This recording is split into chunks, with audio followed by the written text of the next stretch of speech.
Let's crochet up some I-cords. Look at these I-cords. They look just like knitted I-cords. I'm going to show you how to do this today and some tips and tricks along the way. If you want to make them super fast, we even have another version here, and here is the smaller yarn version. They're really great. They just have a little bit less stretch and they're a little bit smaller and finer looking. They are super fast, so I think you're going to enjoy them.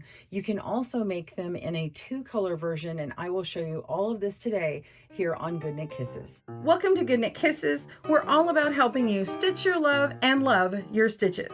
For more information on all of the I-cords that we'll cover in this video, be sure and click on the link in the video description below, and that will take you directly to our blog, and it will talk all about I-cords, different ways to do them, including crochet, but also loom knitting and needle knitting as well. Let's go ahead and dive right into the fast I-cord right now. Let's make the fast I-cord. So for this one, you actually need to know the length that you want to make your final I-cord. I'm just using this one right here to measure against on screen. You can make it however long you like. So we need to start by pulling out enough length from the ball of our yarn. We're going to give about a 9 to 12 inch tail and pinch it, and then put it at the end of what we're measuring, and then go all the way across, and then that is our one measured length. We want to do that 3 times. So that's 1, 2, 3. And then now we want to make a slip knot. So we're going to wrap our yarn around our finger, take the back over the front loop, do it one more time, and there we go. And we're going to place it on our hook. Let me move this over. All right, so I'm going to put this on to where the ball is towards the back or towards my index finger. I can wrap it like normal. And then this little tail right here is toward me or on my thumb. So the tail is on my thumb, and I'm going to make it look like a little slingshot. If you know how to knit, this looks very similar to you, but it's not going to be is extra complicated like a long tail cast on or anything. So what I'm going to be doing is I'm going to be moving these towards each other, and they're going to wrap on top of my hook here. So I'm actually going to be taking the thumb and wrapping it over the top of my hook, which is actually towards my finger, okay? And then I'm going to take my finger and I'm going to yarn over just like I normally would, and we're going to go over the hook. So we're going toward my thumb. And then you see you have 2 loops on our hook that, well, technically 3, but the first 2 are going in opposite directions. And then we can just pinch and hold and pull these through. And that'll be our first stitch. This is the end of our I-cord here. All right, so now we have the first one done, which is a little bit more fiddly. It's going to be easier. So you're just going to hold on to the ball yarn with your finger, with it up here, and then grab the tail, put it on your thumb, and you're just going to rock. So I'm going to rock my thumb this way. I'm going to go over the top of my hook, and I'm going to go over the top of my hook by yarning over with my index finger and then pull through. Again, we're going to go over with the thumb, over with the finger, and then pull through. Okay. Now this bigger yarn is a little bulkier. I want to make sure it goes on through for the camera purposes, but you can see how it's nice and tidy. It has this very pretty end right here. Okay.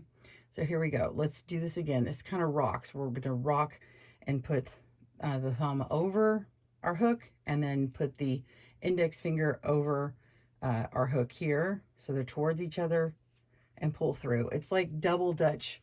If you've ever done jump rope, you're doing it like this. Double Dutch jump rope. You're doing one this way and one this way, and they're going towards each other. Okay.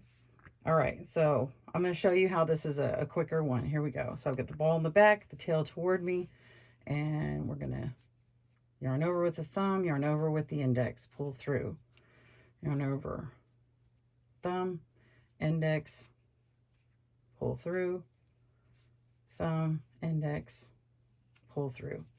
All right, so you just do that until you have all the length you need. And then let me show you this one. Let's say we're finishing with this one.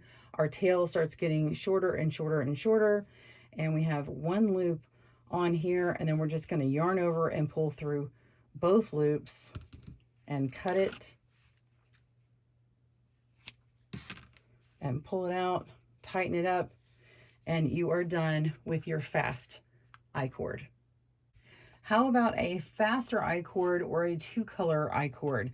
So the faster one would be if you don't want to pull out the extra length, say you want to work with 2 ends of your ball and you don't want to have to measure it out, you're not really sure, you can actually just take 2 strands of the same yarn and start by making your slip knot and put that in there.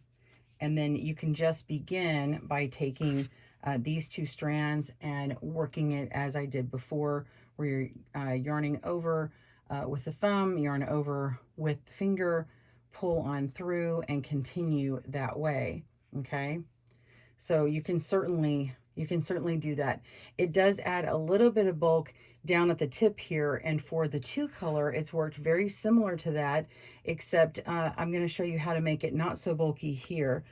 You can see what I have here is I've started with the slip knot at the end. You can see this little slip knot and how my 2nd color is not actually connected, and in the very end they are connected. So this can get sewn in or woven in together with a tapestry needle. So let me show you how to do a 2-color. Let me pull this apart. This is just scrap yarn here. We're going to take our 2 colors, and I'm going to leave this 2nd color alone. I want blue to be my primary, so I'm going to pull out a little tail, make my slip knot, and we're going to start with that on our hook. And then I'm just going to hang my tail right next to it and hold on to it, and then go ahead and work it just as I had done before. I'm going to put my fingers in here just like this, my thumb at the bottom with my tail or my secondary color, and my main color is going to be at my finger. So I'm just going to put my yarn over on my thumb on my hook, and then my yarn over from my finger, and pinch and pull through just like that. And then we're going to do it again. So we're going to hold on to this little tail here until we have enough worked. So I'm holding on to it with my other hand, and we're going to yarn over with the thumb, yarn over with the finger, pull it on through. Oops, and there we go. Okay, yarn over thumb, yarn over finger, pull it on through. Thumb, finger, pull through. Let's see, thumb, finger. Don't forget to wrap towards the middle. So over the top of your hook.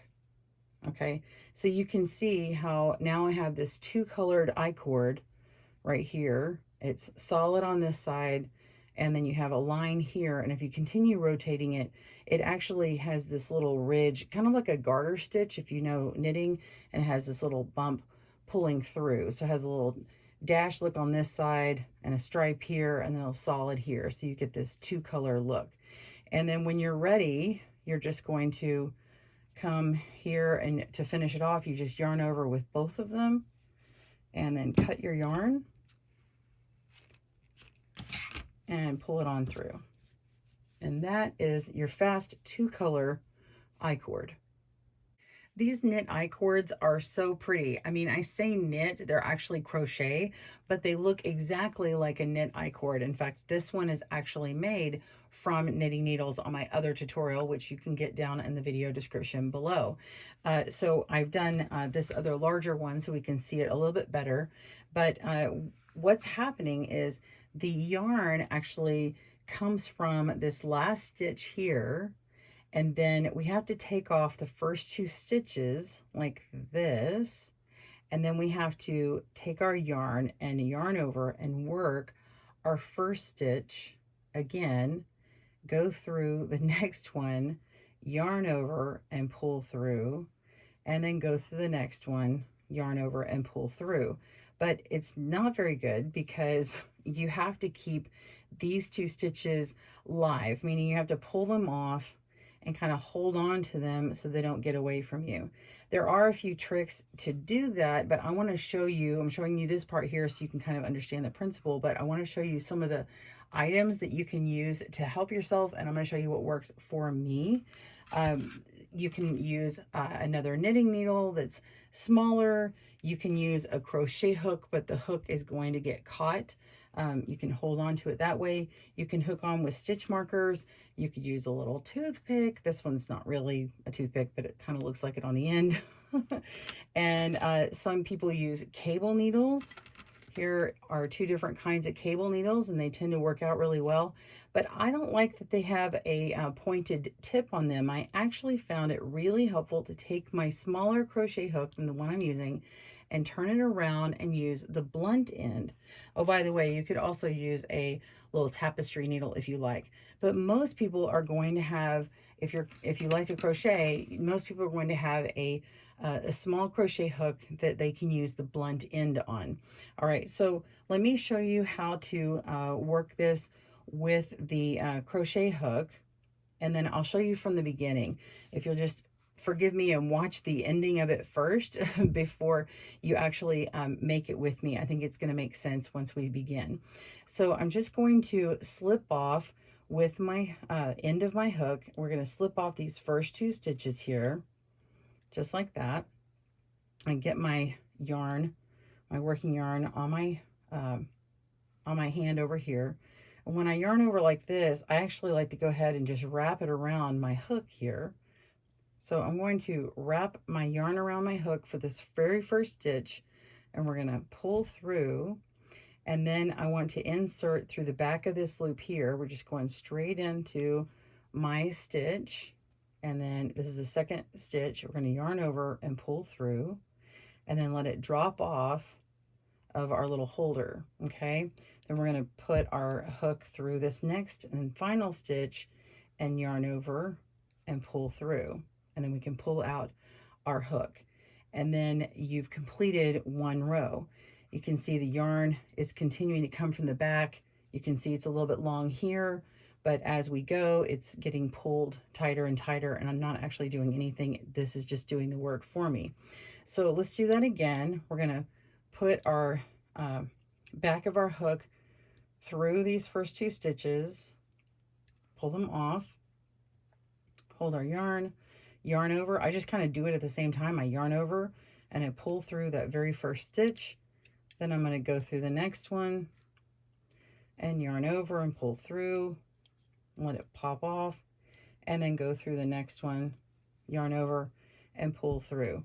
And you can see that this yarn that I'm using is one of these like really super bulky yarns. It has lots of plies on it, and it can be easy to split it, but I found that this method works for most yarn types because I can really get through, and I don't have to worry about my hook pulling on it, this little one, or anything poking and splitting these yarns. So let me show you how to begin from the beginning on this one. To begin your I-cord, you're just going to have a nice long tail and make a slip knot. Place your hook in, and you want to chain 3. Yarn over, chain 1, chain 2, chain 3. And now we want to go into the second chain from the hook and yarn over and pull up a loop. And then we want to go into the third chain and yarn over and pull up a loop. And then go ahead and tighten where you had that slip knot, because you're not actually going to be using that part anymore. Now on a smaller yarn, it's not as noticeable, but on the thicker one, I've noticed it has a problem. So this very first row, this is where we would have been pulling through and holding on to these and then working this stitch over here. And it is a little fiddly on this first row. Let me just show you what it looks like with our special technique. So I have my hook, I'm turning around to the blunt end. I'm going to slide it through these first 2 stitches and get my ball yarn. I'm going to yarn over and pull through that very first stitch, go into the next one, and then yarn over, pull through that next stitch and drop it off. And then go through this next stitch, yarn over, and see how my yarn is just right there, and pull through and drop it off.